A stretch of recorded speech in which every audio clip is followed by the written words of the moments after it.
ময়মনসিংহ, শেরপুর ও নেত্রকোনায় পাহাড়ি ঢলের পানি প্রবেশ কমতে শুরু করেছে। বিভিন্ন নদ নদী হয়ে ভাটির দিকে বইছে উজানের পানি। শেরপুরে এখন পর্যন্ত ৮ জনের মৃত্যুর খবর পাওয়া গেছে। মহারশী নদীর ভাঙা বাঁধ দিয়ে ৩ দিন ধরেই পানি ঢুকছে শেরপুরের লোকালয়ে। স্রোতের তোড়ে বাঁধ সংস্কারের কোনো উপায় নেই। জলমগ্ন হয়ে আছে ৫ উপজেলার ১.৫ লাখেরও বেশি মানুষ। খোলা হয়েছে আশ্রয় কেন্দ্র, বাড়িঘর ছেড়ে সেখানে ঠাঁই নিয়েছেন অনেকেই, কিন্তু খাবার ও বিশুদ্ধ পানির তীব্র সংকট দেখা দিয়েছে। পার্শ্ববর্তী জেলা ময়মনসিংহের ধোবাউড়া ও হালুয়াঘাটের ১৯টি ইউনিয়নের ৮০টি গ্রাম এখনও জলমগ্ন। দর্শা ও নেতাই নদীর পানিতে প্লাবিত বিস্তীর্ণ অঞ্চল। পানি ঢুকে পড়েছে সরকারি প্রতিষ্ঠান ও হাসপাতালেও। অপরদিকে নেত্রকোনার দুর্গাপুর, কলমাকান্দা সহ ৫টি উপজেলার অর্ধশতাধিক গ্রাম পানিবন্দী হয়ে পড়েছে।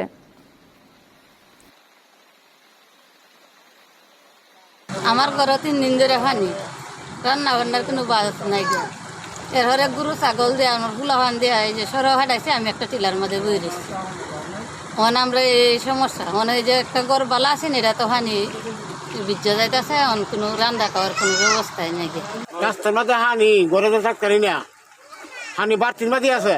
আমার গরু 2টা, ছাগল আছে 2টা, থাকলে রাত্রে আজকে আমার যখন পানি আইছে পরে আপনার এই শব্দ হয়েছে গালি হায়া উঠতে গেছি গিয়া গরু 2টা হাঁস লাগিয়া হাল দেখে পড়ছে যে মারা গেছে।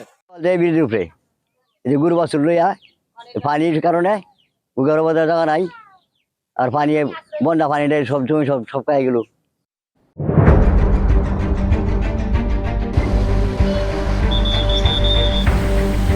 পুরো ঘরে আমার মালামাল সহ একবারে চাপা দিয়ে লইয়া পুড়ে গেছে। এটা মুখে বললে যাবে না যে রাস্তা কতটুক যে ভাঙছে।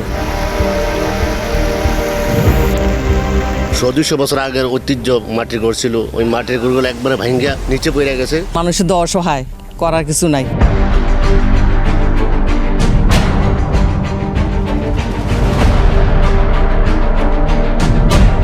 দীপ্ত সংবাদ, সবার আগে, জনস্বার্থ।